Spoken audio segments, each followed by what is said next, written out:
yo, devinez quoi, on se retrouve pour une petite vidéo qualification pour la Coupe du Monde 2018 avec Pays-Bas, France. Un lundi, ouais, et j'avoue c'est compliqué de se retrouver dans toutes ces compétitions. Ligue 1, Ligue des Champions, qualif Coupe du Monde, il y a même les U21 qui s'en mêlent. Perso, j'ai commencé à mettre des alertes sur mon téléphone pour me rappeler de tout.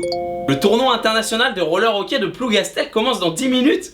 Bah voilà, c'est un peu comme l'alerte de la pilule pour les filles. Et puis ça marche pareil, hein, parce qu'en étant devant le foot, on risque pas de faire les bébés. Allez, les codes du match. Les Pays-Bas sont à 3,40 à domicile, le match nul 3,25 et la France 2,25. Et nos bleus ont gagné 4-1 vendredi contre la Bulgarie avec une attaque sous le feu des projecteurs, Griezmann, Gamero bien sûr. Et on a vu du lourd, les deux se sont beaucoup trouvés, ça fait plaisir et surtout Gamero a vraiment joué le feu. Il y a même Electronic Arts qui a appelé, ils veulent faire changer la pochette de FIFA 17. Moi j'ai renvoyé mon jeu direct. Ça fait vraiment kiffer de voir une puissance offensive sur les terrains français, parce que d'habitude c'est Justier ou Belanda qu'on voit jouer le week-end, c'est pas la même histoire. Sinon du côté des Pays-Bas, je pense que vous avez remarqué, il n'était pas à l'Euro après des qualifications catastrophiques. Et si je vous demande de me citer des joueurs des Pays-Bas, vous allez forcément me répondre Robben, Van Persie ou Huntelaar. Bah moi je vais vous dire les gars, vous êtes restés bloqués en 2005. Bon, c'était il y a pas si longtemps, je suis d'accord, tu peux même perdre une élection cette année en disant des conneries en 2005. Et du coup les Pays-Bas sont en pleine reconstruction, la moyenne d'âge a bien baissé. Quoi, ça veut dire même moi je peux aller fumer des tarpés à dame? Non Jordan, la moyenne d'âge de l'équipe a baissé, pas la moyenne d'âge pour aller faire du lèche-vitrine au quartier rouge. En tout cas ces modifs ont l'air de fonctionner plutôt pas mal. Bon, on a que 2 matchs officiels mais ils ont été prometteurs. Un partout en Suède pour un match complètement dominé qu'ils auraient mérité de gagner. C'est parce que Zlatan ne jouait plus. Ouais, peut-être, enfin toi tu devrais plutôt t'occuper de Manchester. 5 points de retard sur City, ça commence à faire là. Bon, et le second match c'était ce week-end pour une victoire 4-1 contre la Biélorussie.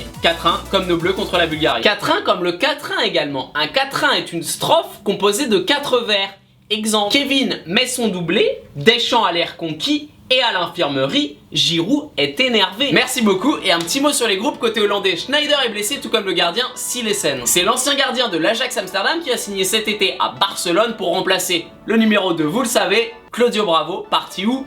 À Manchester City. Sinon côté français, après sa prestation un peu en demi-teinte contre la Bulgarie, ça discute beaucoup autour de Pogba. Doit-il être titularisé ce soir? Mérite-t-il le montant record de son transfert cet été? A-t-il vraiment inventé le DAB? Le bouc de son petit frère enlèvera-t-il toute la street crédibilité de la famille Pogba? Seul Deschamps peut trancher et on verra ce qu'il va nous proposer. Deschamps, est-ce qu'il va faire jouer N'Golo Kanté? Moi perso, Kanté, Pogba, ça me plaît bien. Allez, là-dessus on passe au bon prono. Dans 20 minutes, championnat nord-coréen de fléchettes. Pardon, le bon prono. France-Biélorussie 0-0, donc France égale Biélorussie. Pays-Bas-Biélorussie 4-1, donc Pays-Bas plus fort que Biélorussie. Vous voyez où je veux en venir? Et ouais, le théorème de transitivité des matchs de foot. Alors plus sérieusement, j'ai trouvé les bleus pas mal vendredi soir. Je pense qu'on peut battre les Hollandais, on va les fumer les gars. Moi fais tourner le tarpé mec. C'est pas évident, c'est pas trop ce que valent les Pays-Bas contre une réelle opposition, on verra ce soir. Mais le truc qu'on sait, c'est qu'a priori ils risquent de jouer, on va avoir des espaces, et quand on a des espaces, on est bon. Du coup, comme la cote de la France est belle, j'assure en misant sur le match nul pour me faire rembourser au pire. Je mise donc sur la France et le match nul. 100 € sur la France et 44 € sur le match nul. Et pour une mise de 144 €, j'encaisse 225 €. Allez les bleus! Merci d'avoir regardé la vidéo, partagez, likez, commentez si vous avez kiffé. Et on n'oublie pas le concours ScoreNetBet avec 10 paris gratuits de 10 € offerts pour participer. Un like et le score dans les commentaires. Ciao. En gros, on s'est fait enculer, voilà, et on n'a pas joué la Coupe du Monde, rien de plus à dire. Hein Didier, on s'est fait enculer.